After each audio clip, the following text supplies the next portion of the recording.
Salut à tous, petit retour tournoi avec Ludo. Et salut à tous, c'est oui, et avec Robin, et on revient de où? On revient de Düsseldorf, pour un petit tournoi Exact. Malifaux, hein. Alors tournoi Exactement. Malifaux qu'il faut recontextualiser, un tournoi Malifaux plein de drama, plein d'espoir, plein de guerre au sein de l'Allemagne, qui nous du coup on est très éloigné de ça. Alors le contexte du tournoi c'est quoi? C'est que c'est l'Allemagne du Nord qui nous fait un tournoi et nous on connaît plutôt l'Allemagne de l'Ouest et l'Allemagne du Sud.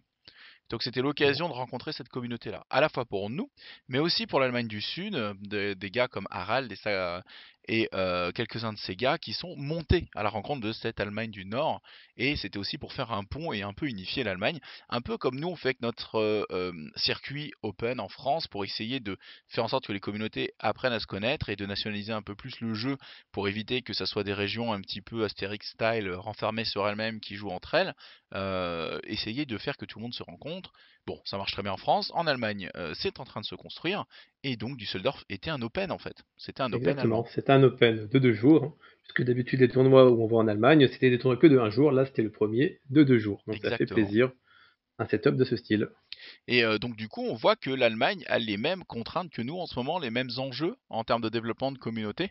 Donc, c'est assez Mhm. rigolo. Et ils ont parlé de quelque chose qui a fait drama, parce que ça c'est pour le côté non-drama, hein, ça tout va bien. Mais le côté drama, c'est que l'organisateur, le dénommé Marcus, alors bien sûr là vous allez me dire, il y a 63 Marcus dans la communauté allemande de Malifaux. Oui, c'est très chiant. C'est horrible. À chaque fois qu'on joue à un jeu de figurines, ça spam les mêmes prénoms ou les mêmes pseudos au même endroit, CF les Quentins de Lyon, ou bref. Donc du coup, faites un effort, merde. Et donc du coup, il y a beaucoup de Marcus, et le Marcus en question qui nous a accueillis chez lui a eu comme idée, à cause d'une mauvaise expérience de slow play quelques années pré-Covid, je crois que c'est pré-Covid, hein, euh, Mhm. d'instaurer la cloque sur le tournoi, la cloque d'échecs, à la manière d'un War Machine, d'un Guild Ball, Parfait. avec comme règle sur la cloque 1h30 de jeu par joueur, ce qui est beaucoup, hein, ça représente 3 heures de ronde de jeu réel, c'est-à-dire sans les comptages de points à 1h30, chaque fin de tour, construction liste et tout ça. Donc, je ouais. sais pas si vous vous rendez compte à quel point c'est colossal 1h30 par joueur, hein. En vrai, sur nos parties à nous, on serait plus sur 1h10, tu vois. Pour faire 2h30 de jeu pur, 10 minutes de temps de pause, de comptage de points, de création de liste et tout ça, t'aurais 2h20 de vrai jeu, quoi. Voilà. Oui, bien Alors, sûr, bien sûr. Mais après, c'était 1h30, mais très très large, hein. oui, Après, c'était bien juste aussi pour avoir une idée, en fait, hein, de combien de temps tu pouvais jouer, etc. Déjà, dans un premier temps, c'était très bien à ce niveau-là. oui. Oui, tout à fait. Et donc du coup, en fait, ce qu'ils voulaient faire par ça, c'était un peu essayer d'introduire la cloque dans le milieu de Malifaux. Vous savez que c'est un sujet semi-tabou. Vous savez que c'est toujours problématique de parler de la cloque. On en a déjà parlé sur peut-être 2 ou 3 vidéos déjà. On en parle régulièrement sur le forum, enfin sur le forum, sur le Discord. C'est un thème qui revient régulièrement. Bon, les enjeux sont simples. Malifaux est un jeu long. Il y a des joueurs qui sont plus lents que d'autres, et ça a pour défaut parfois de proposer des temps de jeu asymétriques forts. Et donc du coup, il y a des gens qui passent à côté de leur partie parce que les parties ne peuvent pas finir. Alors Malifaux, c'est pas un jeu où on gagne quand on obtient un nombre de points, c'est un jeu sur un nombre de tours donné, et c'est celui qui fait le plus de points sur ce nombre de tours donné. Très différent du coup de War Machine ou Guild Ball à ce niveau-là. Du coup, ne pas faire 5 tours à Malifaux, ben pour moi, c'est pas une vraie partie. Tu t'arrêtes tour 3, t'as pas fait une vraie partie Malifaux. T'as fait une partie club, t'as fait une partie découverte, mais c'est pas une vraie partie Malifaux. Moi, j'en ai eu 4 ou 5 des parties non finies sur le tournoi que j'ai fait so far dans l'année, et je crois qu'on est à 25-26 parties tournoi. Donc c'est une sur 5 quand même. C'est relativement rare. C'est souvent des joueurs lents que l'on connaît être lents, contre qui je n'ai pas fini mes parties. Ce qui est rigolo, c'est que les 3 joueurs, enfin les 3 parties où il y avait du niveau mais que c'était lent, les 3 ont fini sur égalité parce que ben du coup on n'a pas le dénouement final quoi de la partie.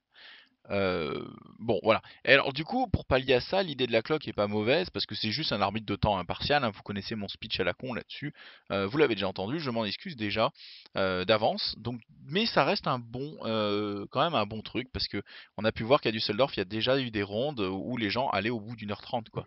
Or, Et d'ailleurs, la question qui était posée, c'est qu'est-ce qui se passait au bout de la cloque? ouais. Donc là, en fait, Marcus avait mis comme règle en fait, qu'on pouvait juste faire que des actions défensives, réagir, mais on peut plus faire de skim, de scénario, etc. C'était plus possible. Voilà, tu n'actives rien, tu ne peux pas t'activer. C'est ça. Donc tu étais fantôme, voilà, tu pouvais juste rien faire. Voilà, c'est un choix. L'école War Machine, c'est à perdu. L'école Guild Mhm. Ball, c'est de l'overtime, c'est on rajoute des toutes petites temps données pour faire les actions les plus importantes. Voilà, chaque jeu a un peu sa politique. Malifaux est pas un jeu qui a été construit autour de la cloque, construit autour de l'événementiel type tournoi, ça c'est certain. C'est avant tout un jeu narratif. Il se trouve qu'il est terriblement compétitif, malgré lui, j'ai envie de dire, ce qui est très bon pour nous, parce que nous on adore les tournois et on adore faire des parties. Et il faut bien se souvenir que sur un événement, tu peux pas faire des journées de 43 heures, ce n'est pas possible. On reste dans un espace où c'est 24 heures la journée, et donc tu ne peux pas rallonger les rondes. Donc la clock, c'est aussi là pour permettre aux organisateurs de permettre des games qui finissent. Parce que théoriquement, en club, vous pouvez faire une game hyper compétitive, hyper intéressante de 7 heures si ça vous plaît, hein. Mais le Mhm. problème, c'est que c'est pas possible d'organiser des événements comme ça. Bref, ça c'est les arguments pour, contre la clock, on connaît, entre le stress, l'adaptation ou quoi. Bon, ce qui revient comme d'habitude, c'est que les joueurs qui ont joué à la clock sur d'autres jeux, ils sont pro clock. Et c'est pas pour rien. C'est parce que ça t'aide à réfléchir mieux, ça t'aide à devenir meilleur en tant que joueur, et ainsi de suite. D'ailleurs, il faut savoir que Marcus et ses potes, s'ils s'étaient mis à la clock aussi pour ce tournoi-là, c'est qu'ils s'entraînaient pour Cardiff, si j'ai pas de conneries, qui était en Angleterre 2 semaines avant le tournoi auquel on était. Et là-bas, ça jouait en 2 heures. 2 heures. Mhm.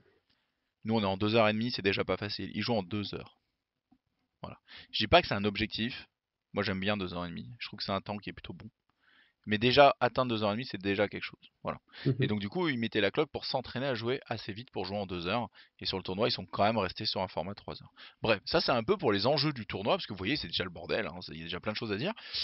Nous, là-dedans, bah pour moi, c'était un des événements les plus importants de l'année, parce que j'avais beaucoup d'appréhension après ma raclée que j'ai pris en Allemagne en octobre.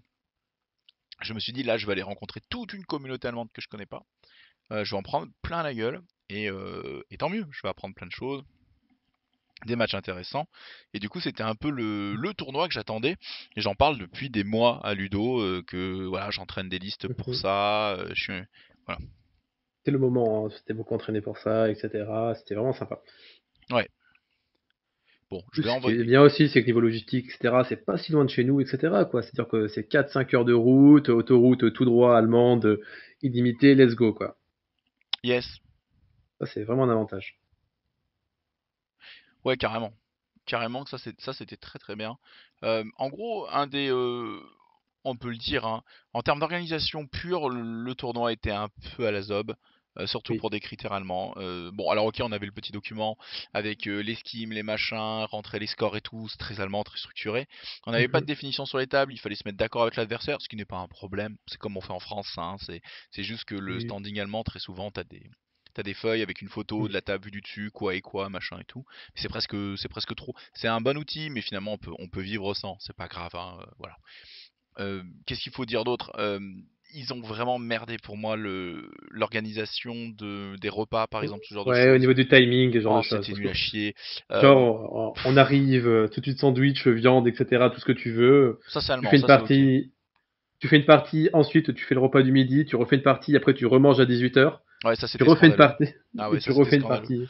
En fait, moi je dis souvent que la pire ronde, c'est la ronde de la digestion, c'est la ronde après avoir mangé.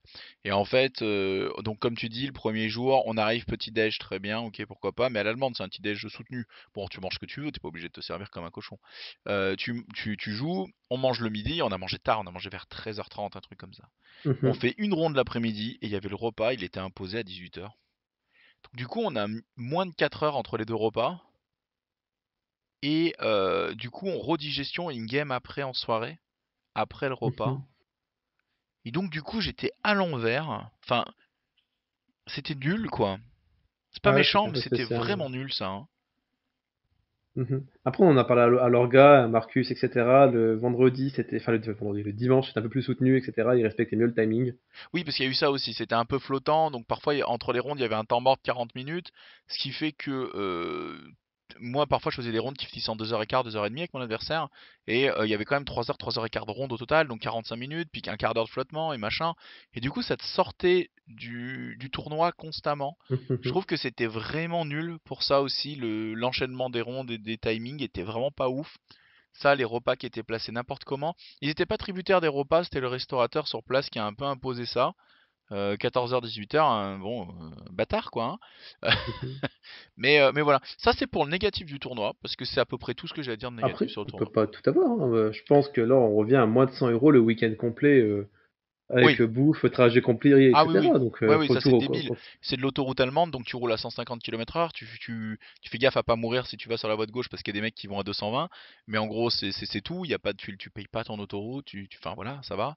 On a dormi à Cologne, c'est ça, hein? C'est ça, Cologne, oui. On a dormi à Cologne chez Marcus, qui est une très belle ville. C'était vraiment chouette. Il nous a fait à manger, on a préparé les trophées, T'as fait du, L'aérographe. t'as fait de l'aérographe pour peindre les trophées et tout, c'était trop drôle, on lui a filé un coup de main. Chez lui, chez Marcus, c'était le bordel, mais comme chez moi, donc ça m'a fait trop plaisir parce qu'il tu sais, il était tout gêné et tout, et moi j'étais en mode, mais mec, ma maison c'est pareil, il y a des figurines partout, c'est le merdier, jamais rien n'est rangé. Ça me fait du bien de voir quelqu'un d'autre, tu vois. Moi, au contraire, moi ça me rassure, tu vois. Avec Sandy, on était heureux de voir ça. Le mec est vraiment en or, Marcus. On a passé une super soirée à faire ça, on a beaucoup rigolé, beaucoup discuté. Il parle plutôt bien en anglais, donc ça s'est vraiment bien passé. Et le deal, c'est qu'en gros, Cologne, c'est 1h40 minutes, on va dire, en dessous de Düsseldorf et au sud. Et donc, du coup, nous, on l'a emmené au tournoi et lui, il nous logeait. Donc, c'était un bon deal pour tous les deux. Et bah, du coup, tu retires l'hôtel, la route, tu retires les péages. Le temps de trajet, tu roules à plus de 120, donc tu retires du temps. Et donc au final, oui, le tournoi, le budget est assez bas. Les repas, ils étaient pas ouf, mais ils étaient à 6 balles le repas, donc c'est que dalle. C'est rien. T'es pas sur du tournoi 15 euros brasserie ou je ne sais quoi le repas et t'en prends 3 ou 4 dans le week-end et bim, ça te claque ton budget. Non, on était vraiment bien, niveau thune, c'est bien. Comme je disais, moi je préfère parler tout de suite des défauts parce que bah, de toute façon c'est souvent comme ça. Tu commences par ce que t'aimes pas quand tu vas sur ce que tu aimes et qu'à la fin c'est positif comme bilan. Sinon tu fais l'inverse. Tu commences par ce que t'aimes bien, puis tu dis bon il y a tout ça qui vont pas, donc à la fin c'est pas bien. Mais là je commence par ce qui va pas et effectivement ce qui est euh, ce qui est bien dans ce qui va pas, c'est que des choses améliorables. Oui, tout à fait, tout C'est à pas fait. compliqué à améliorer. Oui, Voilà. juste on en parle à Marcus, etc. Il en prend compte et la prochaine fois, je Il pense en parle au qu'il reste. restaurateur, pas de mauvaise blague Tout à là-dessus. On fait. mange à 20h, on mange pas à 18h, on rentre les deux rondes dans l'après-midi, un peu plus carré là-dessus. Exactement. Tu vois bien que c'est des faux problèmes, tu vois. T'as pas un problème genre des gens relous ou des choses qui vont pas du tout en termes de règles ou des choses comme Exactement. ça. Non, non, c'est Exactement. c'est- c'est du problème logistique de fond. Alors c'est vrai que nous, comme on en fait beaucoup des tournois, quand c'est bof, ça nous saute aux yeux. Parce qu'on a l'habitude aussi de bons événements, hein. Donc voilà, c'était le seul défaut, je dirais, les seuls défauts du tournoi. Point positif, il y avait 3 nanas sur le tournoi, avec Sandy, Anna et j'ai mangé le nom de la dernière. Mais il y en avait 3, c'est Euh, rigolo. voilà. On était quoi, 22-24, il y a eu pas mal de drops parce qu'il y avait beaucoup de darons qui ont fait qu'un jour de tournoi. Tout à fait, ouais. Que samedi, après le dimanche, j'étais plus là. Ouais. Il y avait du niveau parce qu'il y avait des joueurs qui avaient fait bah, le fameux Cardiff. Il y en avait deux qui étaient dans le top 7, top 5 je crois du tournoi, notamment Lucius V2 là dont je parlerai un peu plus en détail tout à l'heure. Seulement 3 TT, mais la légende dit que je vais tous les rencontrer. C'est ça, c'est ça. Robin qui vient à 8h, hein, qui fait la méta allemande, c'est trop bien. Neverborn à tous les rayons, etc., à tous les étages.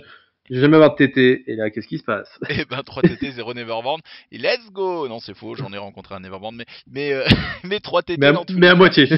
Mais À voilà. moitié. Les tables, là je suis en train de défiler un peu les tables. Les tables étaient assez light, hein, ne nous mentons pas. Les tables étaient light. Moi, Lionel en PLS, là, Lionel qui, oh mon Dieu, si on faisait des tournois comme ça en France, là, on voit à 32 pouces tout droit là. Oh. Ah ouais, les tables étaient bon. À ce moment-là, moi je explose, j'ai pas de gunline, je suis en mode, ok. Ce qui était peut-être un peu embêtant, c'est qu'il n'y avait pas de dessert à côté des tables. Ouais, et il n'y avait pas la place de poser les cartes C'est ça. sans les poser sur la table. Tu vois, il n'y avait pas l'espace complet pour mettre une Exactement. carte sur la table en plus. Là, on le voit bien sur la Mais, photo que j'affiche, mais c'est un peu le cas, quoi. mais le lendemain, avec les drops, etc., et les tables qui se sont libérées, donc on a pu faire un peu d'espace, et c'était un peu mieux déjà. Ouais, on a déplacé quelques tapis pour que ça soit plus facile. Ouais, vous voyez un petit peu la tronche des tables. Par contre, les looks étaient assez différents, elles étaient belles, il n'y a rien à dire, c'était cool, hein. Très très bien, très très bien. Mm, mm. Mais pas mal de tables un petit peu light. Bon, et ben on va rentrer un petit peu dans la lecture des rondes et tout. Donc je vais ouvrir le petit Longshank et on va regarder un petit peu Qu'est-ce qui s'est passé? qu'est-ce qui s'est passé. Ronde 1, Ludo. Contre qui tu joues? Alors moi je joue contre Chris Gentleman, un gars qui est super sympa et il jouait Outcast. Ah oui, je vais le rencontrer plus tard, je crois, celui-là, c'est ça? Ou j'en rencontre un Non, autre? non, pas Non, du je le tout, pas du rencontre tout. pas. Parce que le lendemain, il était plus là. Ok. Et donc, du coup, c'est une des premières fois que je joue contre Outcast, hein, parce que j'avais jamais joué contre Outcast. Bah, il y a Donc, deux du coup, factions c'était. qu'on n'a pas nous à Strasbourg. C'est la guilde, on a un. Enfin, la guilde et Outcast. Ouais, j'allais dire c'est guilde et Outcast, mais en fait, on a un joueur de chaque. Mais c'est pas des joueurs ultra réguliers. Je leur fais des bisous et tout. Moi, je suis très content de les voir à chaque fois. Mais c'est normal, c'est la vie, c'est comme ça hein, entre darons, pas être tout à fait à côté ou quoi. Et c'est des joueurs qui ont pas énormément de mots clés. Donc on connaît Mhm, quelques petits mots clés comme ça. Mais on n'a pas. Du coup, c'est peut-être les factions qu'on connaît le moins au club. Ouais. mhm, mhm. Et donc, du coup, je tente la Molly contre les Vix, hein. Les gens diront que les Vix ont assez de capacité pour détruire cette chauve-souris. Ah ouais, ouais, ouais. Terrible, terrible. Terrible. Mais en fait, avec le recul, je pense que j'aurais dû plus jouer, tu vois, sur les hauteurs, etc., avec les chauves-souris, en me mettant bien en haut des bâtiments, attendre, plonger, faire le scénario, etc. Et je pense que comme ça, j'aurais pu faire plus de choses, ça aurait pu être pas mal. Oui, tout à fait. Après, c'est vrai que quand tu m'as annoncé Molly et que j'ai fait Southcast en face, Levix, et tu m'as dit Molly, j'ai fait oula, ça va être dur parce que Molly, un de ses points positifs dans ta liste où tu joues 4 chauves-souris, les 3 enfants et Archie, c'est une liste avec du surnombre, c'est la liste un peu de Charles, et le but c'est que tu te caches tour 1, tour 2 tu exploses et l'adversaire peut pas tout Mhm. gérer. Ouais, Or c'est ce les que j'ai Vix, essayé. elles accélèrent, elles tapent très très fort, et donc du coup elles peuvent vraiment te descendre tes figurines à grande vitesse et te mettre vraiment en défaut sur le scénario. Après tu finis quand même à 7-6 apparemment. Ouais, cette ci je perds juste d'un point, il m'est sorti le versatile qui va super vite hein, chez les Outcasts. Enfin, je sais plus comment il s'appelle avec son chapeau, etc. Je Ah, crois le qu'il a Midnight fast. Stalker. Ouais, c'est ça qu'il a fast quand il est chez toi, c'est la fête, bisous dans le cou, il fait tous les symboles authority. Il est pas mal, ouais. Ouais, il est pas mal. Il est pas Il, mal. La il légende est dit pas qu'il mal a déjà tiers, été hein. nerfé, mais que il reste pas C'est mal. c'est ça, c'est ça. Donc du coup, ouais, c'était une belle partie. Archie qui leap à la dernière seconde, qui push de 6 pour empêcher le claim jump en mode non, casse-toi, s'il te plaît, merci. C'était sympa. Propre, propre. De son côté, Sandy joue contre Daniel Van Haen, qui est... bah là, c'est celui-ci que je vais affronter plus tard, en dernière ronde. Mhm. Qui est un joueur Leviticus. Alors Leviticus qui a changé depuis... qui a été raté l'année dernière, et depuis le Tactica. Donc voilà, il a changé. Et moi, je savais pas. Il est Enfin, je savais différent. pas vraiment. Sandy en Zoraida et ils vont finir à 7-6, donc avantage pour lui. On est sur Flank et Symbol of Authority. Sandy qui me dira qu'elle a beaucoup de mal avec Zoraida. Elle a du mal à gagner en Zoraida. Ses stats Zoraida sont assez basses et elle était plus efficace avec Nekima. Elle a beaucoup de mal avec Mami. Parce qu'elle joue bien les grenouilles, ok, ok, ok, elle fait des points, mais elle n'arrive pas encore à jouer le côté disruptif de Zoraida, c'est-à-dire d'obey pour gêner, d'obey pour interdire, et ce genre de choses. C'est un truc qui lui manque un petit peu à Mhm. Sandy. Voilà. Ok. Moi de mon côté, je crois que je me bats contre Anna. C'est ça, Et certain Shenlong. le premier Shenlong, d'une longue journée de Shenlong. Donc ouais, alors TT, Symbol of Authority, flank. Bon, normalement mon contre à TT contre, prenez les guillemets, hein. Ma réponse on va dire à TT, c'est plutôt Jetza. Jetza, elle aime pas beaucoup Symbol of Authority. Elle peut en faire, mais les 4 c'est quand même pas évident. Si tu te fais prendre le Damned, ça va être très compliqué. Donc je me dis je vais y aller avec Anya. Parce que Anya au moins elle fait très très bien le scénario. Et je vais essayer de faire un maximum de points. Elle m'annonce Shenlong et je fais oh putain. Oh la vache, Shenlong. Oh la vache. Bon, je rentre Corvus pour une deuxième stat 7 d'attaque en me disant comme ça je pourrais peut-être attaquer les Skimrunners, faire quelque chose ou quoi. Bon. Et ben déjà j'ai beaucoup de mal à faire le scénario, beaucoup plus que ce que j'aurais pensé, je ne fais que 5 points. Mais je gagne de rien, parce qu'elle fait 4 points, et j'ai vraiment transpiré, hein. J'ai vraiment, vraiment transpiré. Il y a chez Shenlong, mais j'en reparlerai parce que j'en ai fait plein des games. C'est foutu Skimrunner à 5 points alors, c'est vraiment cancer. Quand ils ont face, qui sont chez eux, tu fais je l'attaque, je lui donne du mouvement parce que Butterfly Jump. Il a 7 de défense théorique, donc si j'ai pas 7 d'attaque, il défend. Parce qu'il a 5, le key token a plus 2, Mhm. plus une carte qui peut être un 13. Hein. Ça fait. Et il a de l'optimisation de pioche parce qu'il y a 2 Good for All Off dans le tour, donc à la fin, le TT il a vu 10 cartes. Voilà, sa main est composée de 10 cartes, s'il a soupçonné de 12, donc il aura forcément un putain de 13. Et il hip, et avec fast il marche 2 fois à 6, avec l'upgrade qui va bien, il craint pas être un difficile, et il retire un poteau, à la fin de son tour il bougera même de 4 pour se mettre en sécurité, et pour pouvoir continuer à faire ça, eh bien c'est atroce à gérer. Si on a, en général il y en a une doublette en face, et il faut à tout prix les gérer. Si vous les tuez pas à tour 2 ou tour 3, le mec fait 8 points, quoi. C'est assez imbuvable en GG2 ça. Ça c'est sans compter que Shenlong peut massacrer un peu ce qu'il veut, que lui-même c'est un excellent steamrunner hein, parce qu'elle me l'a fait plusieurs fois aussi de juste catapulter Shenlong, il interacte avec sa gratuite hein. Donc le mec a 4 vraies actions si vous voulez le voir en scénario. Donc je te pousse aussi, j'avance 2 fois, gratuite j'interacte, tu vois. Donc c'est vraiment très compliqué à contrer Shenlong. Moi ça reste le master que je trouve le plus fort dans le jeu à ce jour. Tout à fait. Ces solutions d'anti-marqueurs, tu veux faire un détonné de charge, tu dis allez hop, casse-toi avec les marqueurs, c'est bon, c'est fini, tu fais Exactement. plus. En fait, Terminé. il y a rien que Shenlong n'a pas un avis sur la question. Tu vois. Plus tard dans une partie avec Jetza, je vais essayer de stun 2 zones. Je vais en mettre un sur Sensei, un sur Fuatsu et un sur Shenlong. Shenlong il défense un ki, il prend 0. Ils font Ouais, les c'est ça. setups les Allemands où Shenlong tour 2, il a 5 ki tokens sur la tête. Comme ça il sait qu'il peut tout faire, tu vois. Ou alors 3 ki tokens et 2 focus, mais c'est toujours comme ça. Et donc du coup en fait, tu dis cool, Sensei et Fuatsu sont un peu limités. Bah Shenlong s'active, il prend le stun de Sensei, il le met sur Jetza et puis bah j'ai envie de me défenestrer en fait. Parce que t'as jamais raison. J'ai jamais raison. C'est terrible. Mais ça on en parlera plus tard. C'est une autre game. Et donc sur celle-là, j'ai donné tout ce que je pouvais et vraiment je gagne, mais je gagne. Enfin je suis lessivé. À midi, je suis en mode eh ben bordel, je suis venu pour me battre, on me donne du combat quoi. C'était vraiment dur. C'était vraiment dur. Donc première ronde, bah déjà vous tombez tous les deux et moi je passe sur le fil. Donc ça donne déjà l'ambiance. Hein. On est venu, pour l'instant on n'a pas Voilà. On vaincu. a vu, mais on n'est pas encore vaincu. Voilà. On est On encore. n'a pas vraiment vaincu. C'est en cours, hein. Pas sûr encore, mais les trophées on les a vus lors de la peinture, mais pas encore dans les mains, quoi. Ah ouais là c'est la souffrance. Euh, ronde 2. Ronde Ronde 2. 2. Alors Ludo, tu joues Alors sur contre... Break the Line, je joue contre Atwell, un certain Ulix Turner. Incendie avait commencé avec Ulix, donc Ouais. j'avais quelques souvenirs en mode il fallait surtout que tuer l'alimentation cochonaille tout au fond. Et là je sors un certain Mac Morning qui est de retour avec deux quotas, qu'on s'appelle, 2 chevaux hein, de Mac Morning expérimental, plus le rider. Je ride with me 3 fois Mac Morning et tour 1. Dernière activation, Mac Morning est déjà chez l'adversaire, il détruit le Major.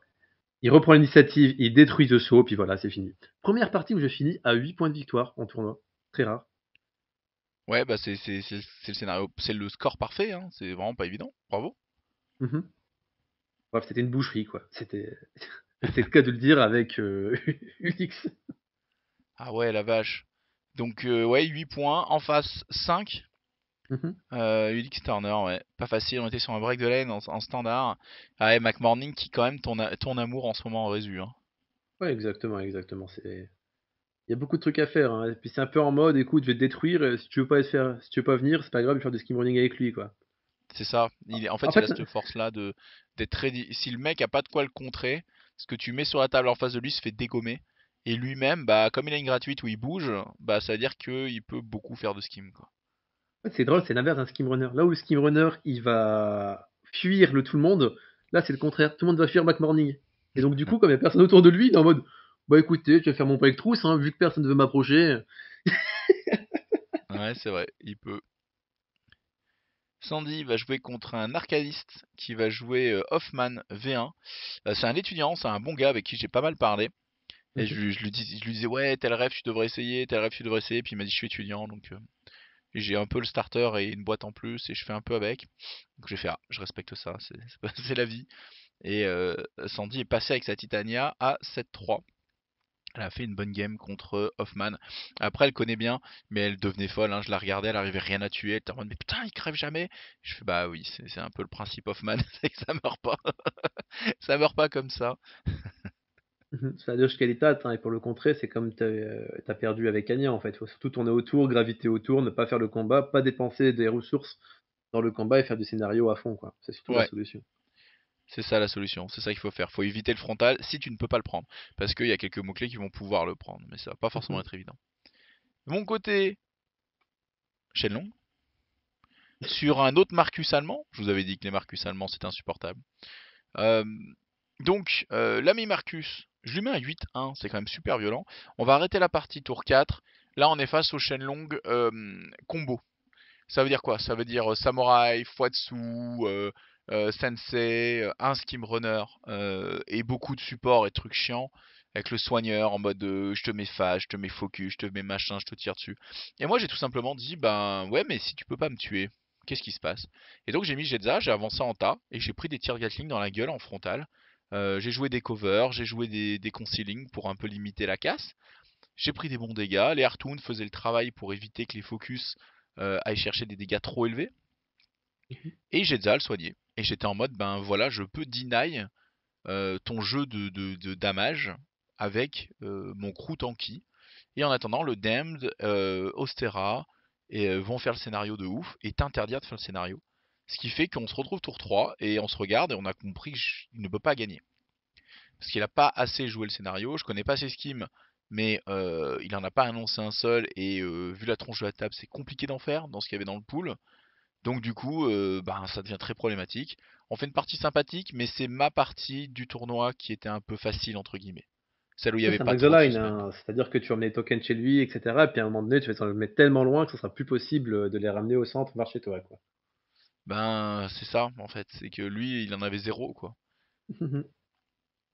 Donc compliqué pour lui, et je gagne un peu haut la main sans trop d'efforts. C'est la vie, c'est comme ça. C'est comme ça, c'est comme ça. On va rentrer donc dans la ronde 3.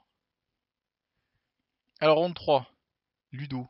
Alors, je tombe sur une certaine Maxine V2, que j'avais jamais affrontée. Alors je te Même en cherche, je te V1, cherche, je te peut-être une fois en cherche. V1. Ludo, il est là. Toujours Mike Et c'est Morning. Mac Morning, hein, sur un turf war, En wedge en plus. Oh là là.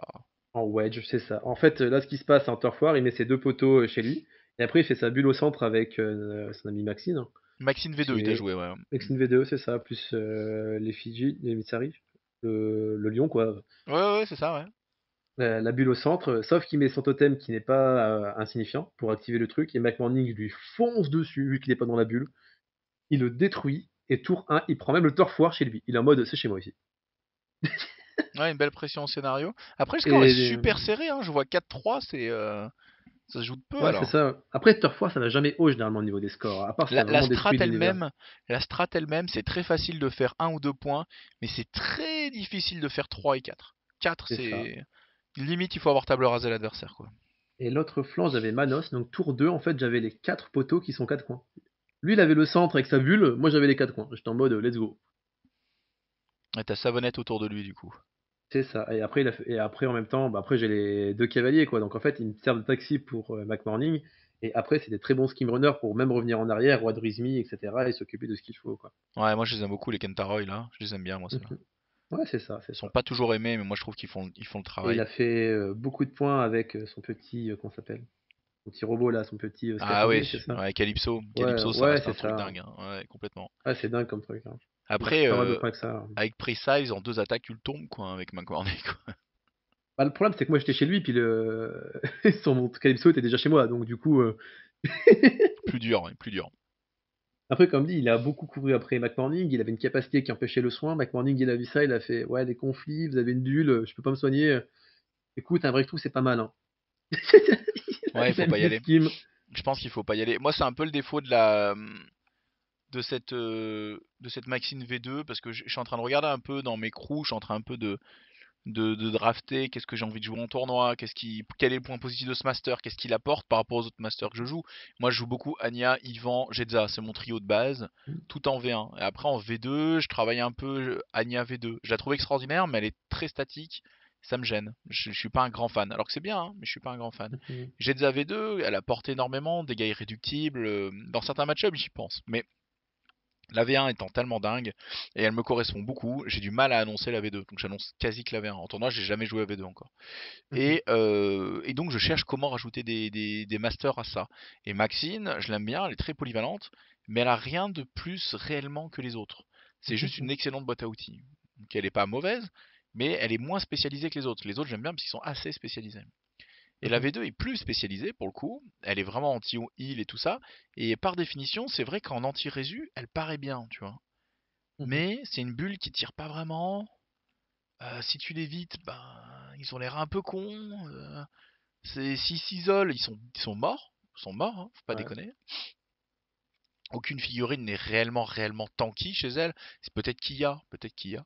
Et le master lui-même, tu vois, il y a Manos en face sur la table, c'est un master à demise qui est 6 de deuf, 9 PV, c'est tout, hein.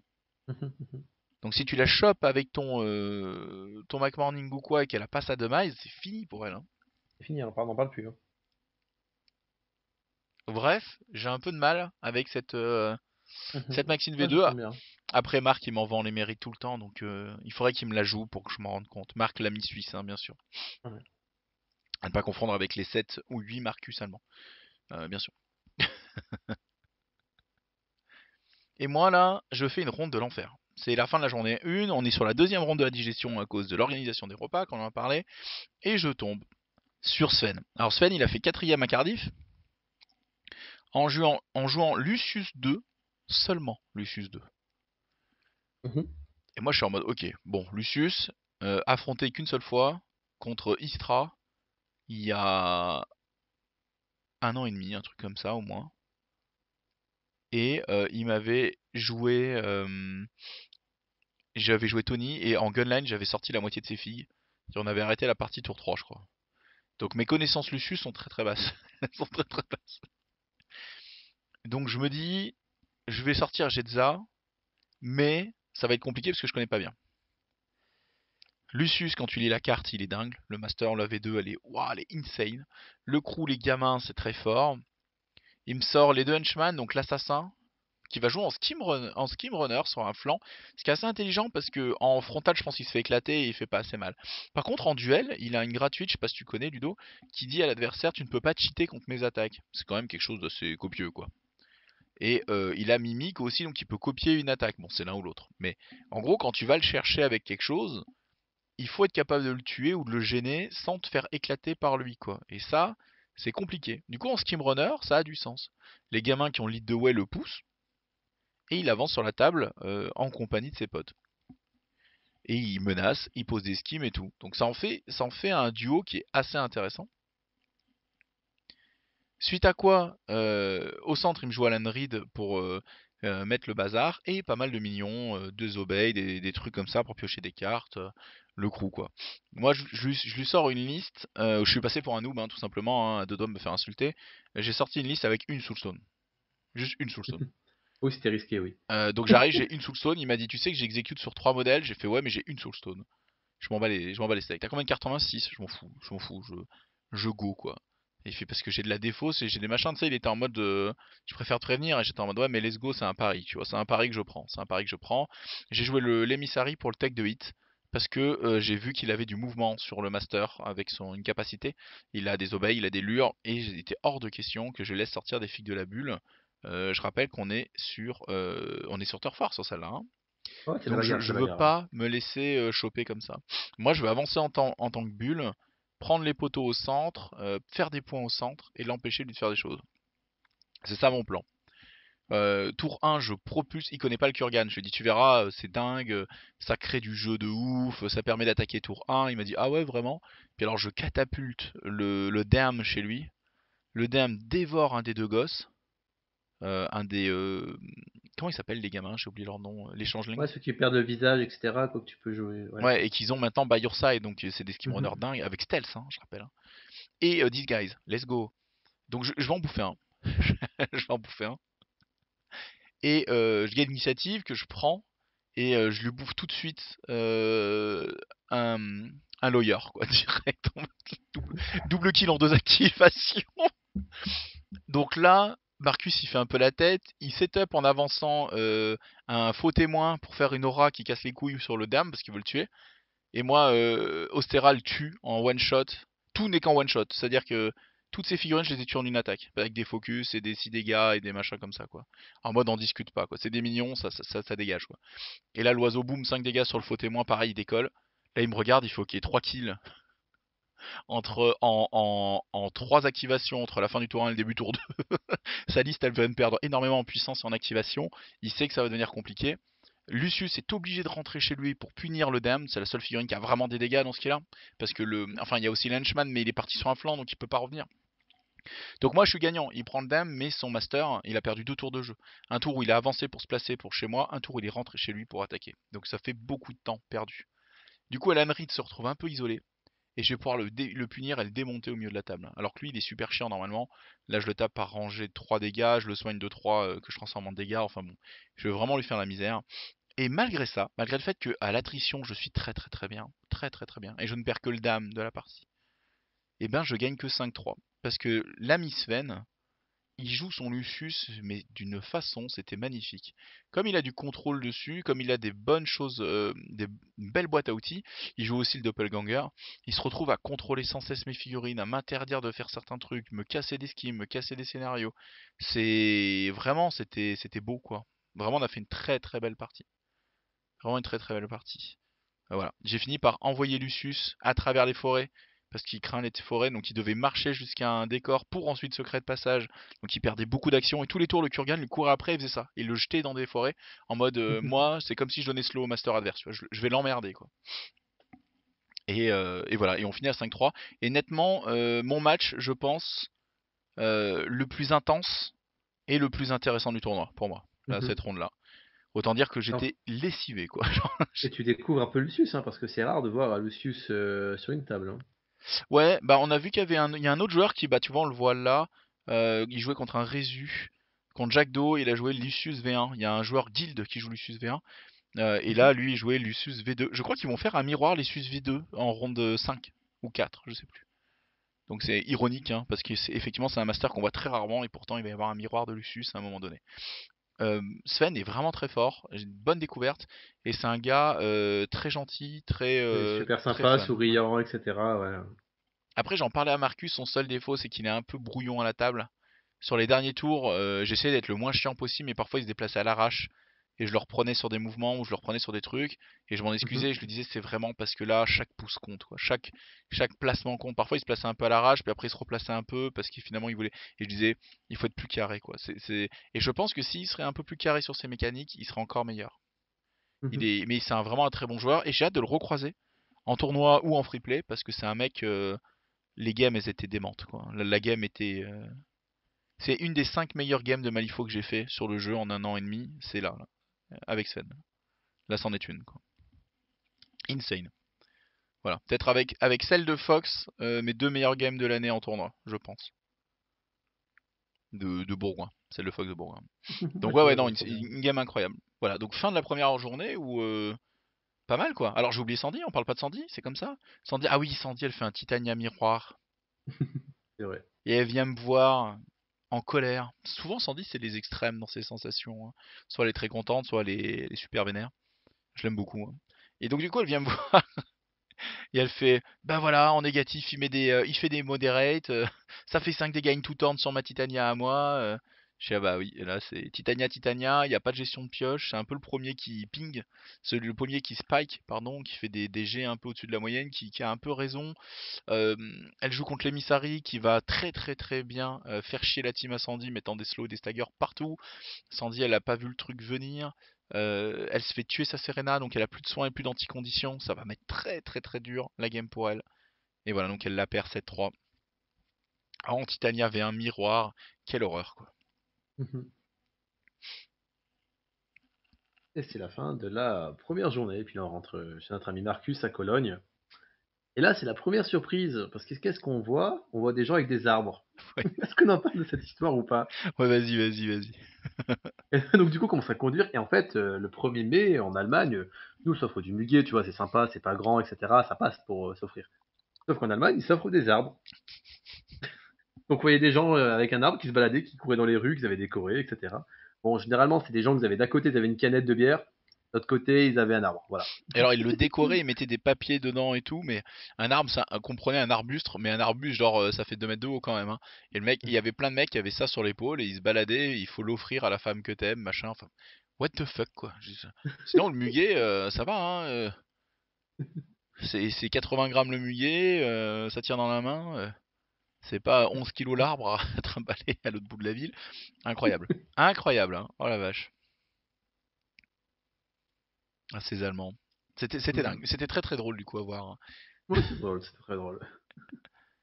Bon, il fallait beaucoup de courage le matin pour se lever, hein, parce que la ronde 4 était déjà tirée, Parce que tu et, savais la vérité, et ouais. je savais que j'allais sur mon troisième chaîne longue du tournoi, bien sûr. Dans Celui une de méta Max. Neverborn, hein.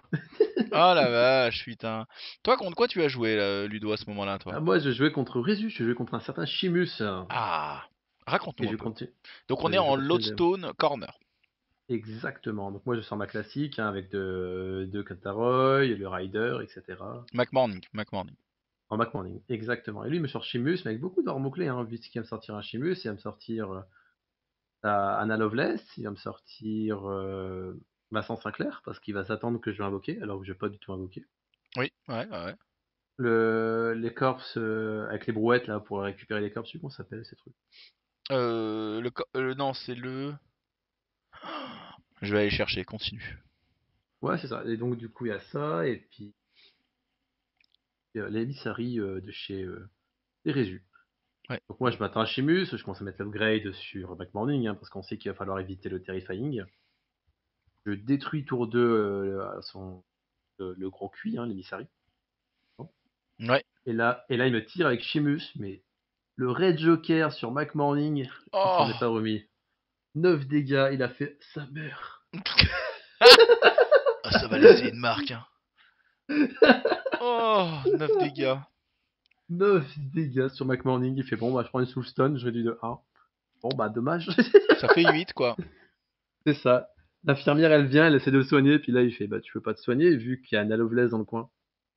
Ah, Et oui, tu peux pas target tes propres modèles hostile environnement work. Qu'est-ce qu'on adore ça. dommage. Dommage. Et donc du coup McMorning se fait exploser au centre et après c'est une partie qui est assez serrée, 6-16. J'aurais pu faire égalité si j'avais pas oublié de mettre juste mettre un ski avant de partir, ça donne Saint-Diron. Aïe, aïe, aïe, aïe, aïe, aïe, aïe. Et oui, l'oubli du sprint and out, hein, sinon il était fait. Mais bon, ça m'a permis de progresser, d'apprendre des trucs, etc. Et depuis, sur les Kentaroy, je mets le fameux upgrade pour avoir le Deadly Poursuite. Super sympa, il rend le stun. Et ça permet d'avoir beaucoup plus de distance. Vu que ça te fait 12, plus les 5 du Red With Me, donc ça te fait 17. Et encore 4 avec le Deadly Poursuite, donc ça fait 11. Et tout ça en push. Voilà. Propre. Voilà, au moins on n'est pas parti sans rien, on a pris quelques trucs. De son côté, Sandy, je vais voir ce qu'elle fait, je me souviens plus. Elle joue Zoraida contre une Jetza. Ah oui, son adversaire était très très lent. Et ils finissent à 8-8 en mode Ah let's oui. go, on joue le jeu Oui, quoi. c'est la fois, c'est celui que j'avais joué contre, qui jouait Maxine en fait, ouais. Et puis moi aussi, il m'a été cloqué. Ouais. Il était très très lent, ouais. Très très lent ce joueur apparemment. Bon, ils ont fait leurs 5 tours quand même, mais sur une période de temps assez étendue. Bon, c'est la vie, c'est comme ça.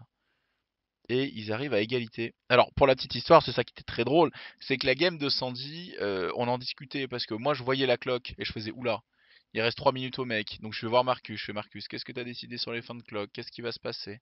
Et finalement ils ont fini, c'est bon, il n'y avait pas de souci. Mais Sandy, elle, ne sentait pas ces tensions parce que bon, bah, déjà on faisait attention à pas parasiter leur partie, bien sûr, on n'allait pas à côté, c'est pas des discussions qui étaient proches, ils les voyaient pas, ils étaient concentrés sur leur partie. Mais elle ne le voyait pas cette tension parce que C'est Sandy une ne sait pas lire cloque. l'heure avec des aiguilles. Et c'est une cloque, c'est ça, à cadran. Et c'était une cloque à cadran. Donc elle tapait dessus, mais elle ne prenait pas l'info. Et pour sauver la face, bien sûr, alors bien sûr, vous me direz, cette vidéo YouTube ne l'aide pas à sauver la face, c'est vrai. Mais à un moment donné, quand t'as plus de 6 ans, ne pas savoir lire au cadran, ça commence à être grave. Oh Avec les là là là là calculs. là là. En espérant qu'elle ne va jamais écouter cette vidéo. Hein. Non mais c'est un grand moment de notre couple où ça fait quoi? Ça fait un petit mois qu'on est ensemble, rien du tout. Bon là ça fait 11-12 ans, hein, donc vous comprenez que j'ai dû accepter des choses. Comme elle a dû en accepter 10 fois plus, hein, il en va sans dire. Mais on était à la gare et elle me dit il est quelle heure? Et je me dis mais meuf tu te fous de ma gueule, il y a des pendules partout, là, tu vois. Et elle m'a regardé une deuxième fois et elle m'a dit il est quelle heure? Et là j'ai compris. Là j'ai compris vers quoi j'allais. J'ai compris que elle ne pouvait pas le lire. Donc j'ai essayé de lui expliquer plusieurs fois, pourtant c'est petite grande aiguille, mais non, voilà. Donc du coup, avec la cloque entend toute cette polémique, toute cette tension qu'il y a autour de la partie, bah Sandy elle était au-dessus, quoi. Genre elle le voyait pas. Et donc je lui ai dit, et donc quand elle me l'a dit, j'ai rigolé, puis je lui ai dit la prochaine fois, si tu tombes sur une cloque comme ça, viens me voir, et je l'échangerai. Nous on avait une cloque à quartz là, donc je lui ai dit voilà, je filerai la cloque que tu peux lire, bien sûr. Bref, ils finissent à 8-8, ce qui est un score extrême, assez fou. Donc une belle égalité, où ça a joué le jeu de ouf. Mhm. Et de mon côté. je tombe sur Sven, sur Max. Mhm. Max, c'est un joueur Guild Ball que je connais, qui faisait milieu de tableau sur les tournois un peu internationaux allemands. C'était un mec qui se déplaçait. Il a fait des WTC, donc c'est un joueur qui est quand même assez solide. Et on s'était vu au Master Belge, le meilleur tournoi ever de Guild Ball, en quoi, en 2018, un truc comme ça. Putain, c'est vieux maintenant, c'est triste, hein. Mais c'était génial. Tournoi qui m'a aidé à construire un peu les choucroutes dans leur timing et dans le côté convivial, en tout cas, d'essayer de développer ça. C'est grâce aux Belges, sachez-le. Donc voilà. Et donc du coup, on fait un Shenlong Jetza 1. Un Shenlong Jetza 1 avec le fameux moment du stun qui est transféré, tout ça, vous savez. Mais en fait, il me fait une liste et j'ai vraiment peur quand je vois sa liste. Je vois que le mec est au-dessus du Shenlong moyen, quoi. Je vois que ces deux Skimrunners à 5 points, ils ont tous les deux l'upgrade pour avoir stealth, pour pas qu'Ostera puisse les sniper à 12 pouces, mais doit s'approcher. Que ils ont, du coup, ça leur donne un Unpiden, qui fait qu'avec le push de 4 et le leap, le butterfly jump et le 6 de move de base, ils vont où ils veulent et ils s'en foutent, quoi. Il joue Sidir, grand respect pour ça, parce que Sidir est souvent décrié comme la moins bonne Gatling des TT, alors que pour moi c'est une des meilleures parce qu'il fait absolument tout. Il s'auto-soigne, il peut enlever les covers, il peut contrôler avec son tir, comme il peut aller chercher les dégâts. Alors oui, il a pas le flip positif, oui, il a pas un 4 dégâts moyen, mais en fait tout ce qui est autour de ça fait que c'est dingue pour moi. C'est vraiment ultra fort. Et le focus, il analyse weakness aussi. Ah ouais oui, et Rustless, Analyse Weakness pour enlever l'armure. Le mec est une boîte à outils, c'est un One Army Man à lui tout seul quoi. Je veux dire, on a fait des tests avec Ludo, là j'ai joué Makev V2 pas plus tard qu'avant-hier. Bon bah voilà, c'est dire t'en pouvais plus à la deuxième partie quoi. Mhm. T'en pouvais plus de ce connard, t'étais en mode ça te rendait fou. Chaque activation il mettait slow sur un master ou alors il défonçait un support, un truc avec 6 PV, il sortait de la table quoi. Exactement. T'es en mode c'est insupportable quoi. En plus avec Makeb il prend des fast. Bon, là avec Shenlong il pourrait prendre fast, mais il me l'a joué un petit peu en protection sur un semi-flanc, c'était plutôt bien vu. Le but c'était s'approcher, faire sauter les covers et tout ça, c'était plutôt bien vu ce qu'il voulait faire. Et alors il joue très bien, il joue un Shenlong en hit and run, j'avais jamais vu ça et ça m'a traumatisé. Il fait pousser Shenlong de 6 par un apprenti, il push de 6 quelqu'un hors de la bulle, il le tue et il rentre avec la dernière action chez lui de manière à toujours être safe. Et c'est me tuer un modèle. Vous me dites en une attaque il tue personne, alors oui, mais le délire c'est qu'en fait il me fait des dégâts au tir en focusant correctement et en étant assez intelligent là-dessus. Et du coup il me met toujours un dilemme avec des figurines qui sont assez basses en PV. Et à la fin Shenlong va cueillir celle qu'il faut tuer et en une attaque il la tombe en dehors des 6 de Jetza. C'est un peu son plan de jeu. Moi j'ai pas pris sur cette game là, à grand regret, j'ai pas pris le tech de hit. Donc j'avais pas de quoi contrer cette stratégie-là autrement qu'en plaçant mes figurines en base contact avec Jetza. Mais je peux pas placer tout le crew en base contact avec Jetza. Donc j'aurais pu sécuriser quelques figurines et mettre les autres derrière pour éviter qu'elles soient traversées. Donc à ce moment-là, j'ai compris qu'il fallait que je travaille mieux mon placement Jetza anti-Shenlong par rapport à cette stratégie-là. Mais c'est déjà assez exigeant, hein, c'était déjà dur. Et en fait, je rentre un botaniste parce que sans botaniste, impossible de faire des points de victoire, hein, parce que Shenlong, il peut toujours s'activer vers les derniers et pusher de 6. Il part avec une stat qui est à 8, ce qui est complètement con dans le jeu. Pardon, ça y est, je perds mon sang-froid. Et ce qui est débile parce que personne peut défendre 8 de stats. Et en fait, il faut de quoi pas être peuché. Et donc chez nous, c'est Planted Roots. Donc je suis obligé de jouer un botaniste, que ça me plaise ou non. Bon, il se trouve que j'adore la figurine et que c'est très fort, donc c'est pas grave. Je le fais de bon cœur. Mais en vrai, ça limite mes choix de match-up. Ça veut dire que je dois retirer quelques figurines. Voilà. Après, la tronche de la game, c'est compliqué parce que j'ai de la chance aux cartes. C'est-à-dire que je vais avoir deux tours le Red Joker en main, le tour 1 et le tour 2. Enfin, le tour 2 et le tour 3. Du coup, fin tour 2, je fais mon combo préféré avec le Damned. Je leap, je cheat le leap avec le Red Joker. Je charge, je paye un PV et je prends le Red Joker. Et mon but, c'est de faire ça sur ces moines à la con qui ont 5 de def avec les key tokens. Comme ça, il peut pas tricher. Et je vais chercher des dégâts avec plus 1 dégât et j'ai un modérate, je tue. Je one-shot les skimrunners à 7 points comme ça. Mais c'est ultra hard. Et bien sûr, le premier, il va focus la défense et il va flipper en nature un 13, ce qui fait qu'on fait double négatif, je ne tuerai pas. Ça c'est, pardon, c'est le tour 3. Mais le tour 2, je le tue en un one shot comme ça grâce à cette stratégie. Mais il faut au moins un red joker. Je sais pas si vous vous rendez compte, le match-up, tu le gères comment? Il faut un red joker. T'as pas le red joker, tu le touches pas.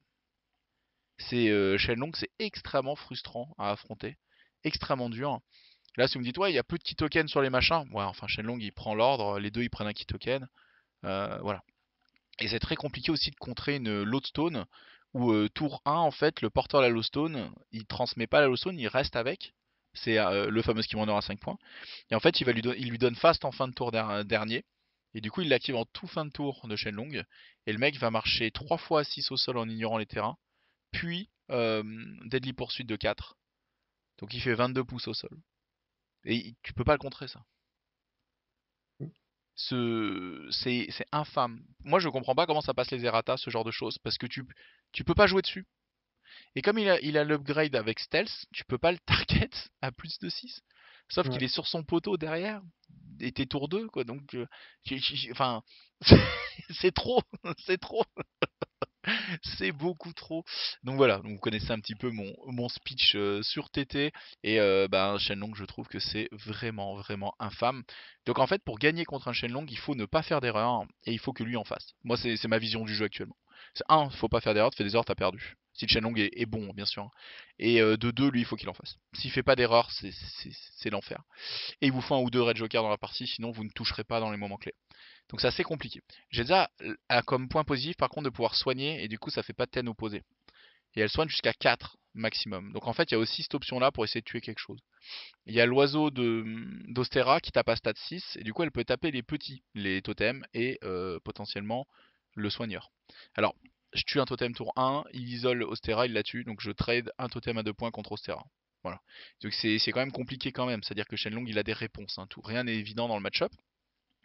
Sidir a été un peu sous-joué et pourtant il lui donne la partie au dernier tour.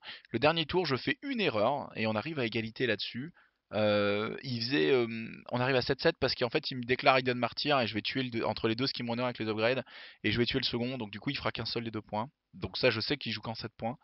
Moi j'essaie de jouer en 8 points et il va me contrer très facilement en venant... Research Mission. Hein. Hein, pardon? Research Mission qui te contre. Ouais, il me contre Recherche Mission en bougeant un mec avec le corpse et tout, je savais pas que ça embarquait les corpses. Et donc du coup en fait il me retire un research mission comme ça. Mais pour qu'il ne compte pas ce fameux research mission, c'est aussi parce qu'il a tué un lamplighter. Et le meurtre du lamplighter est assez beau. Il avance sur moi avec comment il s'appelle, avec Sidir. Il me tape et il met un focus sur l'attaque. Et il flippe un 13 en nature, salaud. Moi je flippe pas une bonne défense. Et en fait je fais les maths et je fais je veux le mettre en négatif. Comme ça je survis parce qu'il me reste il me reste 4 ou 5 PV. Et je fais je mets un 8. Et en fait il Red Joker, il triche au Red Joker pour se mettre en neutre pour pouvoir me tuer et ce qui me retire une figurine pour le Research Mission qui fait que je le perdrai. Parce qu'il y avait suffisamment de marqueurs de l'autre côté de la table où il y avait ce lamplighter pour que je le fasse. Donc c'était très intelligent de sa part. Et moi je me suis mordu les bournes parce que j'avais dans la main, j'avais ce putain de 9. Et autant dire que j'en ai rien fait du tour. Donc c'était j'ai pris un raccourci mental en comptant sur sa base 13. Mais pour être en sécurité, j'aurais compté sur sa base 14, je gagnais la partie. Mais ça se joue à des détails comme ça, hein. C'est dingue, hein, des parties où ça se joue à un détail à la con comme ça, quoi. Mhm. Mais c'est très bien joué de sa part, donc il me le tue. Erreur de ma part, c'est la vie. Après, ce qui est rigolo, c'est que je fais Research Mission. Et enfin, je fais aussi Spread Them Out. Et Spread Them Out contre Shenlong qui pousse tout le monde, c'est quand même assez con. Hein. Et en fait, je pose littéralement 11 skims pour la partie 2 du Spread Them Out chez lui. En mode, tu ne pourras pas tout virer. C'est pas possible. T'as pas assez d'action avec le master pour le faire. Et donc on finit à égalité, incroyable. C'était trop bien. Il me disait, alors là, si je pousse lui, j'en embarque deux. Je fais, ouais, mais il me reste celui-là, celui-là, celui-là. Oh, il y a aussi celui-là. Il fait, mais il y en a trop. Je fais, bah putain, mec, contre Shenlong, je peux pas te contrer. Donc j'en pose 11 pour espérer en avoir 3 quoi. Genre. Ah, c'était assez incroyable, c'était très drôle. Mais très bonne partie. Max joue très bien, très agréable à la table. Très dur, Shenlong toujours aussi dur. Je cherche actuellement des solutions contre Shenlong. Enfin, j'en ai cherché en Arcanie, j'en ai cherché dans toutes les factions que j'ai joué, mais j'en trouve toujours pas parce que, enfin, j'essaie de sauver les meubles en fait. Hein, c'est toujours ça. Et sincèrement, Max c'est pas mauvais, hein, attention, mais il est moins bon que Sven. Tu vois, là c'est la Shenlong différence, quoi. C'est vraiment la Shenlong Mhm. différence. Mais c'est pas grave, c'est une très belle game, on finit à égalité, j'ai passé un excellent moment et c'est pas un souci, c'est ok. Mais ouais, très grosse game. Sandy de son côté, donc on en a parlé, 8-8, et on a parlé de la tienne, donc on va arriver à la ronde 5 tout simplement. Exactement, la dernière ronde. Donc à ce moment-là, en fait, avec Max, on est tous les deux top 1 du tournoi. Et ça se Mhm. joue au sauce et à la dernière ronde. En gros, c'est Mhm. si lui fait égalité, moi je gagne, et vice versa, c'est lui qui gagne, et le sauce à la fin. Donc, Ludo, qui rencontres-tu, toi? Tombe contre un certain Mojo qui jouait un certain Brewmaster V2. Ah, énorme ce Avec la mec. fameuse liste, c'est ça, c'est ça. Ton premier liste de setup hein, où il monte à 20 poisons plus sur toute sa liste. La passion. Énorme. Il jouait les moines guerriers de chez Shenlong, hein, qu'on connaît bien également, hein, avec les Kitoken. Et il mettait le grade dessus pour qu'il n'était pas possible de faire une action gratuite à 6 pouces de lui. 12 Cup of Coffee. À 4 pouces, à 4 pouces. À 4 pouces. Donc du coup, ben, j'avais beau jouer Dr. McMorning comme d'habitude, qui voulait se faire Ride With Me, ben, au bout d'un moment, il était en mode, bon, ben, les Ride With Me n'existent plus. Ouais, douleur, douleur, douleur. Et ce qui est rigolo dans cette liste-là, ça fonctionne parce qu'en fait, il fait un tour entier de setup et à la fin du tour, il se push du nombre de dégâts qu'ils devraient prendre à la cause de leur poison. Donc en fait, ce qui est rigolo, Exactement. c'est qu'ils avancent sous forme de bulles constamment. Exactement, exactement. Et d'autant plus qu'avec le Brewmaster V2, bah, dès que tu rentres dans sa zone de contrôle, et ben, tu perds 1 PV. Et comme Euh, tu bouges plusieurs fois, etc., en fait, donc tu prends tout le temps des 1 dégât, 1 dégât, 1 dégât, ouais, 1 dégât. c'est comme Mayfeng V2, c'est des dégâts en ping constant. C'est-à-dire c'est tout plein d'occurrences de 1 dégât, mais genre tout le temps. À chaque Mhm. activation, quand une de ces figurines bouge, elle peut diminuer de... Elle diminue de 1 ses poisons, je sais plus comment ça marche. Oui, c'est un truc comme ça, oui. Et ça fait un Tu dégât en fais. zone. Mais tu peux prendre par activation qu'une seule fois une occurrence de dégâts à cause de cette règle. Mhm. Heureusement, parce que sinon tu pourrais vraiment prendre 4 dégâts par activation, ce serait complètement con. Et donc du coup c'est juste hyper hardcore quoi, hein. Tu prends des dégâts tout le temps, tout le temps, tout le temps. Exactement, exactement. D'ailleurs, c'est comme ça que je perds hein, là-dessus. Puis une erreur de connaissance aussi, j'ai zappé que si tu prends le Brewmaster, il peut donner une capacité sur quelqu'un pour qu'il file plus de poison au cas où tu le tues. Non, il donne hasard 12 poison, c'est ça. Et à cause de ça, t'as Manos qui a beaucoup de poison, il meurt à cause de ça. Et donc, du coup, je perds la partie juste sur ce point-là, en fait. Aïe aïe aïe. Je me souviens que t'étais vénère, hein. Quand t'étais venu vers moi et tu m'as fait ah c'est complètement con, il est juste là à côté de Mano, ça m'a Ah tué. bah oui, oui, oui. Bah oui, c'est ça, oui. Exactement. Il est juste là, Exactement, je suis mort. c'est ça. Il est venu, je suis mort. Ouais, c'était génial. Ah voilà, La il est à passion. côté, je suis mort. Exactement. Sans soulstone, sans plus rien. Par contre, je lui ai explosé la merde de son golem en début tour 2. Ah bah Avec mon ça, Nig, il l'a ouvert en deux comme jamais. bah Il était avec fou. Présailles sur un golem qui est quoi? Il est 6 de def et armure 2 et 8 PV, un truc comme ça, je sais plus. C'est ça. Le seul problème, c'est que McMorning, il y a du poison, donc du coup, il a dépensé une soulstone pour un flip normal. Sinon il est en négatif, ouais, pour toucher, ouais, tout Ouais, à c'est fait. ça. De ça, sinon. Bon après 2 attaques tues quoi. Ouais, c'est ça, c'est ça. En plus, j'avais contré un bon Break the Line avec Manos qui vient juste au centre, et était en mode. Donc du coup, je peux pas charger. Il a MZ2, je peux pas interact. Moi, j'étais en mode, ben oui. Manos, quoi. C'est Manos. Mais c'est pas grave, faut lui offrir à boire plusieurs fois, puis au bout d'un moment il tombe. C'est Et ça, ça c'est ça. suffit. Il tient pas d'alcool, malheureusement. C'est son défaut. Énorme. Ouais, mais ce mec-là, j'ai kiffé le voir jouer tout le week-end. Il a été 2 fois à côté de moi et je regardais son tour 1 et je rigolais, je rigolais, je rigolais. Je voyais les poisons. Il avait des compteurs et moi je lui montre le système de compteurs qu'on a fait avec Goupil. Puis il m'a dit ouais mais t'es limité à 8 facilement je trouve alors que moi j'ai 25 de moyenne. J'ai fait ouais ok, ok, on peut plus lutter, on peut plus parler. Et effectivement, il avait 25 sur je sais pas combien de figurines et puis du coup il se propulsait de 8 pouces en avant. Enfin bon c'était assez rigolo. Assez Mhm, couillon, assez rigolo. Brewmaster V2, une valeur sûre. Je crois que c'est Seb qui en avait parlé aussi sur une tier list Bayou sur le Discord. Moi, je suis convaincu que le Brewmaster V2, il est extrêmement fort, hein. mhm. Faut lire entre les Autre lignes, il ça. faut étudier le mot-clé. Mais la V1, elle est plus en zoning et en punition. La V2, elle est plus en mode je m'en bats les couilles, je fonce dans le tas, tout le monde prend des dégâts, on se soigne tous.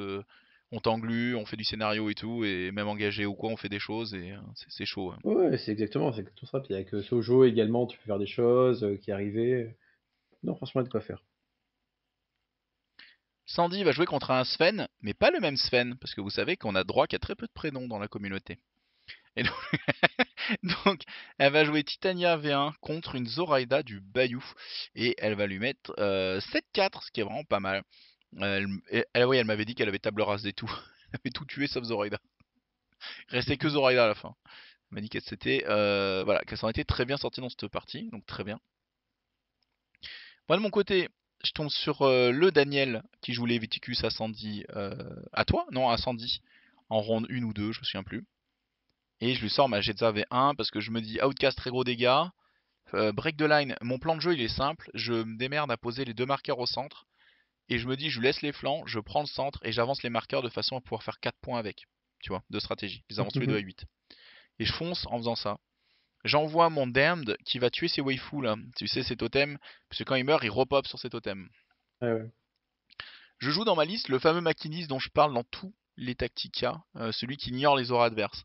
Pourquoi? Parce qu'il a Marlena, je crois, qui est un perso qui a une aura anti-heal, et que toutes ces figurines ont une aura qui fait quand je m'active, je prends un dégât quand je suis à côté. Donc je sais que je peux contrer tout ça. Je le cache, j'ai un méga et tout, et je prends le centre comme ça. Il m'aide à piocher quelques cartes, c'est pas dégueulasse. Et puis après, je vais envoyer Mikael sur un flanc. Alors le problème, c'est que tour 1, je fais une grave erreur. On voit que je suis pas habitué à jouer contre Outcast. Ben, j'avance ma vachette et elle est à portée de tir de son master qui avait une upgrade qui fait qu'il bougeait 6 pouces après le déploiement. Du coup, il l'atomise. Moi, je la sauve avec un life token. Et finalement, c'est un bon plan pour moi parce qu'il perd une activation contre un life token de master. Et tour 1, comme il le joue première activation, je sais que je peux avancer plus décomplexé sur la table. Mais sur le coup, je me suis dit, con de toi, Robin, là, tu joues pas contre du Résu qui tire pas, tu joues pas contre une faction un peu molle du genou. En plus, les tables étant très très très très dégagées, les lignes de vue étaient lointaines. Je me suis dit, il faut jouer, il va falloir apprendre à jouer plus safe, hein. Bref, j'avance sur la table avec le crew, je décale Michael qui va contrer un flanc. Le but c'est de lui laisser les deux flancs et d'en contrer un des deux tôt ou tard pour essayer de lui empêcher de mettre les 4 points de stratégie. Et je vois nettement qu'il va dessiner un outflank et donc essayer de lui contrer le outflank. Euh, je vais faire toutes les erreurs qu'il faut pas faire. Je vais taper Ashen Dust, le tuer, ils vont repoper, venir, me maraver, repoper en étant Ashen Dust encore une fois. Enfin, cancer, j'avais envie de mourir, hein. J'ai fait tout ce qu'il fallait pas faire. Finalement, Leviticus, crew outcast, mais un crew tanky. Ça m'a vraiment surpris, ils sont super tanky, hein. 6 PV armure 1 sur les scavengers à 6 points, tu fais putain. Le Necropunk, il paraît qu'il est tellement tanky qu'il est vert sur la carte. Oui, c'est un résu. Il a 6 PV armure 1 Art to Wound. Alors vas-y pour tuer cette connerie, hein. Vas-y, vas-y, hein. Putain. Bon, je les bute, 5 hein. balles, hein. 5 balles, 5 balles, 5 balles. 5 balles, hein. 5 Ça, c'est balles cher, le hein. Necropunk, hein. Je rappelle qu'il a été nerfé l'année dernière parce qu'avant il avait le symbole du leap automatiquement. Tu te rends compte ou pas? Oui, oui, c'était un peu trop, hein. C'était du 4, hein. Non, peut-être c'était du 6, je pense, c'est le symbole deep. Non, c'était la même chose, je crois. Enfin, je sais pas, je veux pas dire de bêtises. Peut-être qu'il y en a qui savent, mais voilà, je veux pas te dire de bêtises, mais ils avaient le leap automatiquement. Aujourd'hui, en fait, s'ils avaient le leap automatiquement pour 6 soulstone, tu les joueras hors mot-clé en résu. Tout à fait. Toi, autant jouer une doublette hors mot-clé pour 12 points, tu mettrais 2 Necropunk comme ça facilement. Mais bon, bref. Donc, ouais. Et la partie, à un moment donné où je fais une erreur de placement, encore une fois, hein. Beaucoup d'erreurs dans cette partie, hein. On est fatigué, c'est la fin du week-end, on joue n'importe comment. Et Leviticus va foncer sur Jetza. Il va la mettre très bas, qui va m'obliger à la jouer tôt. Et en fait, Leviticus, j'avais tué ses femmes, et j'espérais qu'en tuant ses femmes, il soit vraiment plus fragile. Et en fait, je connaissais pas le combo avec Marlena. Qu'est-ce qu'elle est chiante celle-là. Avec Marlena, en fait, elle prend les dégâts. Elle partage un dégât à chaque fois que Leviticus prend une occurrence de dégâts. Et donc du coup, ça permet à Leviticus d'être un peu YOLO sur ses ressources, même sans ses waifus. Donc il me fonce dedans, ma bulle au centre est en train d'éclater. L'Allemand savait pourquoi je jouais le maquiniste. Il savait exactement pourquoi je le jouais. Au déploiement, il savait. C'est ça, c'est la méta allemande, hein. Les mecs, ils sont dans le turfu, hein. Il m'a dit, j'ai jamais joué contre Jetza, mais j'ai lu un peu les cartes, et quand j'ai déployé maquiniste, il m'a dit, ouais, pour moi, t'es obligé de le jouer. J'ai fait, ok, on est d'accord. Mais c'est dingue, c'est-à-dire que c'est quand même un hors mot-clé de chez Maxine, faut le savoir, quoi. Bah, il le savait. Et donc, du coup, du coup, il va passer un tour à le tuer. Ça, c'est très bien pour moi. Je gagne du temps. Il coûte 6 points, c'est ok. Avant de pouvoir vraiment défoncer la bulle centrale. Et bref, ça va faire une partie serrée où on fait tous les deux beaucoup d'erreurs parce qu'il va en faire aussi. Et je la gagne pas vraiment à l'aise à 7-5. Un peu dans la douleur. Voilà. Mais bon, c'est content quand même de la gagner, quoi. Et vraiment, j'ai soufflé. En sortant de là, j'ai fait oh là là là là. Toutes les erreurs de jeu. J'ai fait énormément d'erreurs de jeu. Le jeu était pour lui aussi, il a fait beaucoup d'erreurs de jeu. Tous les deux, on a fait des erreurs de connaissance par-dessus des erreurs de jeu. Enfin, c'est laborieux cette dernière ronde, hein. On a souffert. Et après, toutes les rondes, en fait, c'était chaud du slip, hein. C'était tendu, etc. Et il fallait s'accrocher, quoi. Bah en fait, j'ai eu que la ronde contre l'Allemand qui a décidé de tirer en chaîne longue et de rester chez lui en fait. Celle-là, c'était Hmm. gagné par défaut. Mais toutes les autres, j'ai dû vendre ma mère, hein. Toutes les autres, je fais des scores qui sont très proches de l'adversaire. Là, il y a 2 points d'écart. La ronde 4, je suis à égalité. La ronde 3, je suis à 2 points d'avance. La ronde 2, c'est celle où je la gagne facilement, donc là je fais le 8-1. Et la ronde 1, je crois que je suis à 4-1, je me souviens plus. Mais, non, on est à 4-3, je crois. Je sais plus combien on est, mais 5-4. Voilà, donc sur le week-end, les écarts de points, c'est un ou deux, hein, quand c'est pas égalité. Il y en a un où je mets 7 points, mais parce que d'accord, ok. Mais les autres, c'est toujours un ou deux points max, quoi. C'était dingue. Du coup, mon objectif à moi, perso, c'était de faire top 3. Et c'est fait, je suis top 2. C'est ça. Et là, lors de la remise des prix, le moment le plus difficile pour toi, hein, l'un des moments les plus durs, C'est moi est-ce qui qu'on te peut en l'ai dit, parler? c'est moi qui te l'ai dit. Quand on applaudissait les gens, et ils vont annoncer le top 1, et je sais que c'est Max avec son Shenlong, et je dis à Ludo, le plus dur c'est d'applaudir un Shenlong, hein. Ça fait mal. Là, il a eu mal à son âme. J'ai eu mal, mais j'ai applaudi de bon cœur. Alors, c'est pour la blague, en vrai, Max le mérite et il a très bien Mhm. joué. Il mérite son tournoi et le tournoi était super, le niveau était super relevé. C'était vraiment ce que j'en attendais. Et je suis étonné et chanceux d'être dans le top 3. Je suis très content. Ça se joue au sauce entre nous deux. Il finit à 639, je finis à 628. Un peu comme Bourgoin avec Beji où j'étais devant lui après qu'on ait fait égalité. Et ça, c'est un truc que tu peux pas contrôler parce que le sauce, c'est qui tu affrontes, quoi, hein. C'est un peu comme Mhm. Paris où Bourrin il passe devant Charles et comme Charles a eu un bail, bah du coup il a un sauce qui est très bas parce qu'il a une ronde de moins C'est ça. et forcément donc Charles devait gagner la partie contre Bourrin parce qu'à égalité Bourrin gagnait. Bah c'est comme ça. Malifaux du fait qu'il y ait des égalités, qu'il y ait des choses comme ça, le sauce a un impact très fort même sur les top tables. Alors que normalement dans les autres jeux de figurines quand c'est victoire ou défaite qu'il n'y a pas égalité, le sauce a de l'impact à partir de la troisième place en gros. Mhm. Mais donc C'est voilà. ça. Donc, du coup, du moment que tu as une égalité, en fait, tu sais que tu dépends des autres, en fait. Tu dépends des autres et surtout que tu t'es tué toi et ton adversaire. Mhm. Par exemple, le Master breton, l'Open breton, quand Tonio et Bourrin font égalité, ils se mettent tous les deux au fond du classement. Tu vois ce que je veux dire? Si un des deux Ouais. gagne, il y en a un des deux qui reste complètement dans la course. Si les deux sont à égalité, ils descendent de ouf, quoi. Tous les Ouais, deux. ils sont obligés de gagner tout le temps après. Moi, j'espérais à Bourgoin que Beji et Fox fassent égalité. S'ils faisaient égalité, je gagnais le tournoi. Parce que j'avais fait égalité contre Beji, mais j'avais gagné Fox. Donc forcément, s'il y avait égalité entre les deux, c'était bon, c'était bouclé. Et puis Fox s'est mis à taper Minakorei. J'ai tourné la tête et après il y avait la roue avec la tête en feu sur la table. Et quand tu vois ça sur une table, tu sais que bah, le mec a perdu en face. C'est triste, c'est comme ça. Ça laisse des souvenirs. Donc je finis Ouais, deuxième, je suis assez content de mon résultat. Sandy finit dixième. 2-2-1, elle prend un peu ta place de Midman. mhm. Jean-Michel Égalité, 2-2-1. Ouais, elle me dira pas avoir cette sentie prête à jouer le Dreamer V2, alors qu'elle avait l'envie, mais elle se sentait pas. Et d'avoir vraiment du mal avec sa Zoraida et commencer à se remettre en cause par rapport à ça. Sandy a pas retouché Nekima depuis le nerf des Black Blood Shaman et je pense elle va pas trop tarder à s'y remettre parce qu'elle avait beaucoup de réussite avec et que ça lui manque un peu. Toi Ludo, t'es un petit peu plus bas, on te retrouve à la 14e place, en dessous d'Aral, Exactement. à Mhm. 2-3 avec cette première défaite Molly et sur McMorning tu fais 2-2. Mais en fait, après, avec le bilan, quand je vois les scores, etc., en fait, je perds à chaque fois que de 1 point et je suis à chaque fois à 6 points de victoire minimum, tu vois. Donc c'est quand même ok, tu vois. Ah mais c'est complètement ok. Puis surtout disons-le, c'est ton premier événement sur Esu. Exactement, exactement. Parce que t'as changé de faction là il y a pas longtemps. Mhm. Ouais, quand je perds, à chaque fois, c'est un 6-7, tu vois. Donc du coup, il faudrait que j'apprenne mieux à deny, je pense, l'adversaire, pour le ramener vers les 6 et les 5 et en même temps marquer un peu plus, quoi. Et sinon, à part ça, oui. Je pense que c'est vers là que je dois aller. Ouais, mais c'est une bonne analyse. Ce week-end déjà quand on a fait nos matchs, même si à l'attrition sur certains d'entre eux, je m'étais mis vraiment très bien par rapport à toi. À la fin, je gagnais d'un ou deux points, hein. C'était quand même serré. Ouais, parce que j'ai fait 2 erreurs ce week-end, hein. Si juste McMorning n'avait pas fait le con en mode ah, je suis McMorning, il aurait fait son breakthrough comme il sait bien faire, Ouais. il aurait pu gagner. Je t'ai bait et t'es allé mordre l'hameçon et du coup il s'est fait pêcher. Je crois qu'avec Sheamus, bon bah première partie pour ta part. Moi j'étais sur ma deuxième partie avec comment il s'appelle? Mac V2.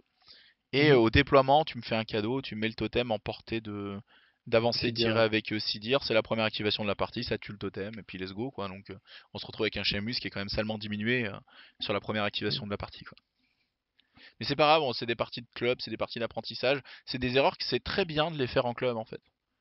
Comme Mhm. ça, en tournoi, ton totem, il est planqué, quoi.